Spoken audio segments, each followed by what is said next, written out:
श्री राम जी ने बाली को छिपकर क्यों मारा? इसके पीछे का सबसे बड़ा कारण हनुमान जी ही थे। आखिर ऐसा क्या हुआ था कि श्री राम जी को बाली को छिपकर मारना पड़ा? और क्या श्री राम जी भी डरते थे कि अगर वो बाली के सामने गए तो बाली उनकी आधी शक्ति हर लेंगे और कहीं बाली उन्हें हरा न दे? और इस कहानी में हम ये भी जानेंगे कि क्या हुआ जब बाली ने हनुमान जी को युद्ध के लिए ललकारा। तो चलिए शुरू करते हैं आज की कहानी। कथा में आगे बढ़ने से पहले बाली के बारे में कुछ बातें आपको जान लेना चाहिए। कथाओं में ऐसा कहा गया है कि बाली इंद्र के धर्मपुत्र थे और इंद्रदेव से ही उन्हें एक अजेय माला मिली थी, जिसे पहनकर बाली की शक्तियां 1000 गुना बढ़ जाती थीं। इन शक्तियों से बाली ने बहुत सी लड़ाई लड़ी और सभी में उसको विजय हासिल हुई। इसके बाद बाली ने ब्रह्मा जी की तपस्या की, जिससे खुश होकर ब्रह्मा जी ने उन्हें वरदान दिया कि वो जिससे भी लड़ाई करेंगे तो उसके शत्रु की आधी शक्तियां बाली में आ जाएंगी। इस वरदान के बाद तो बाली ने राक्षसों को अपने सामने टिकने ही नहीं दिया और हजारों राक्षसों का उन्होंने वध किया। एक ओर जहां बाली अपने पराक्रम से अपनी शक्तियों का डंका बजा रहे थे, वहीं दूसरी ओर रावण भी उसी समय असीम शक्तियों का मालिक बन चुका था और तीनों लोकों में तबाही मचा रहा था। रावण का सामना उस समय कोई नहीं कर पा रहा था। रावण को अपनी शक्तियों पर बहुत घमंड था। उसको लगता था कि उसके सामने कोई नहीं टिक सकता। जब रावण को बाली के बारे में पता चला तो वो रावण अपनी शक्तियों के अहंकार में बाली से लड़ने किष्किंधा चला गया। पर रावण को ये नहीं पता था कि बाली के सामने जाने पर उसकी आधी शक्तियां बाली में समा जाएगी और रावण किष्किंधा में जाकर बाली को लड़ाई के लिए ललकारने लगा। रावण की ललकार सुनकर बाली बाहर आ गया, जिसके बाद रावण ने बाली को युद्ध के लिए चुनौती दी। बाली ने रावण की चुनौती स्वीकार कर ली और इसके बाद दोनों में भयंकर युद्ध शुरू हो गया। लेकिन बाली को मिले वरदान के कारण रावण की आधी शक्तियां बाली में समा गईं, जिससे बाली ने रावण को युद्ध में हरा दिया।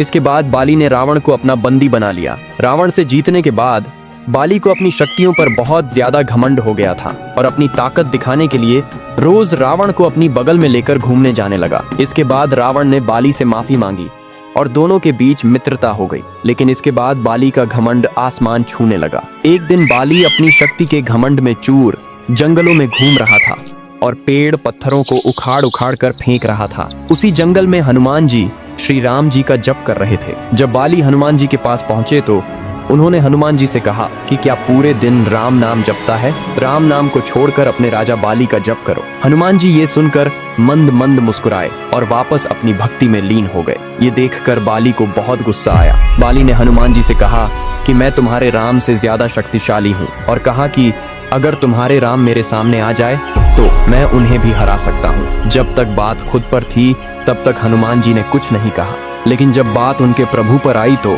हनुमान जी नहीं रुक पाए और बाली से कहा कि हे वानर राज, मेरे प्रभु श्री राम जी से लड़ने से पहले क्या आप उनके इस दास हनुमान से लड़ना चाहेंगे? अपनी शक्तियों के घमंड में चूर बाली हनुमान जी से लड़ने को तैयार हो गए और बोले, कल भोर होते ही हम युद्ध क्षेत्र में मिलेंगे। ये कहकर बाली अपने कक्ष में चले गए और हनुमान जी वहीं राम नाम जप में लग गए। जब ब्रह्मा जी को इस बारे में पता चला तो वे हनुमान जी के पास गए और हनुमान जी से कहा कि वो ये युद्ध न करे। हनुमान जी ने ब्रह्मदेव जी को नमस्कार किया और बोले कि हे ब्रह्मदेव, जब तक बात मेरे तक थी तब तक मैंने कुछ नहीं कहा, लेकिन अब बात मेरे प्रभु पर आ गई है, मैं ये लड़ाई अवश्य करूंगा। ये सुनकर ब्रह्मदेव जी ने हनुमान जी से कहा कि हे हनुमान, ठीक है, आप युद्ध करो, लेकिन कल युद्ध में आप अपनी शक्तियों का सिर्फ 10वां हिस्सा ही लेकर जाए।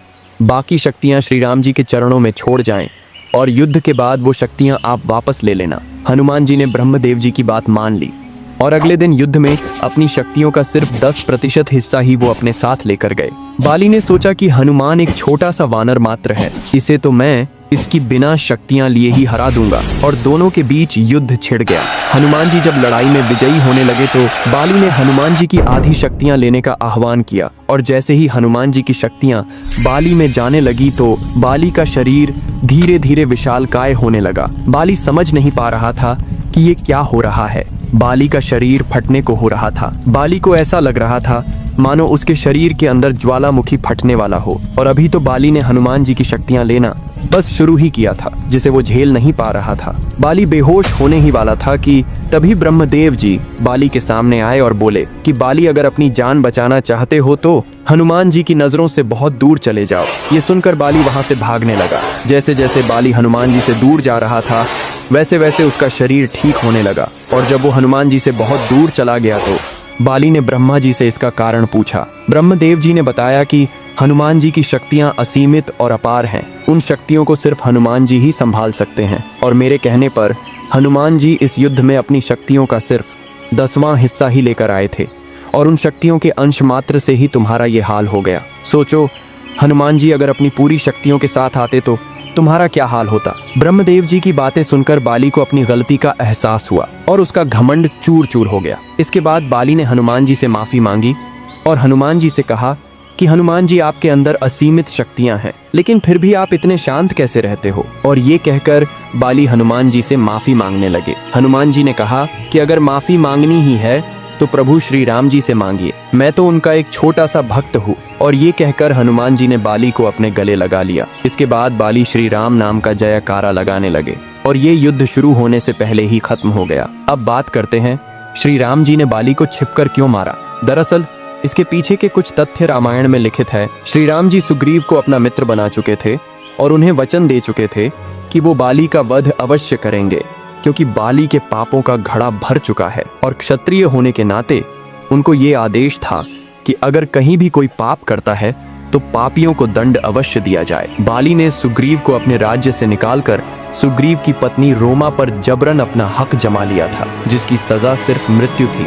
और क्षत्रिय होने के नाते वो दंड श्री राम जी कैसे भी दे सकते थे। हालांकि दंड देने से पहले श्री राम जी ने सुग्रीव को बाली के पास एक आखिरी मौका देने के लिए भेजा भी था, लेकिन उसे बाली ने ठुकरा दिया था। श्री राम जी के कुल में एक प्रथा ये भी कि जब कोई जानवर पागल हो जाता है और मरने मारने पर उतारू हो जाता है तो उसका शिकार करना अनिवार्य हो जाता है। और बाली भी वानर प्रजाति से था जो सुग्रीव को मारने जा रहा था, इसलिए श्री राम जी ने बाली का शिकार किया और शिकार तो छुपकर ही किया जाता है। अब बात करते हैं आखिरी तथ्य की। अगर श्री राम जी बाली के सामने आ जाते तो बाली को मिले वरदान के अनुसार बाली श्री राम जी की शक्तियों को अपने अंदर लेने का प्रयास करते। और जैसा कि आप सब जानते हैं कि श्री राम जी के भक्त हनुमान जी की क्षण भर शक्तियों से बाली का शरीर फटने को हो गया था, तो श्री राम जी तो स्वयं नारायण भगवान थे और अगर ऐसा होता तो बाली उसी वक्त मर जाता। ब्रह्मा जी के वरदान की लाज रखने के लिए श्री राम जी ने बाली को छिप कर मारा था। तो बोलो जय श्री राम। और अगर आज की कहानी आपको अच्छी लगी हो तो लाइक, सब्सक्राइब और कमेंट जरूर करें।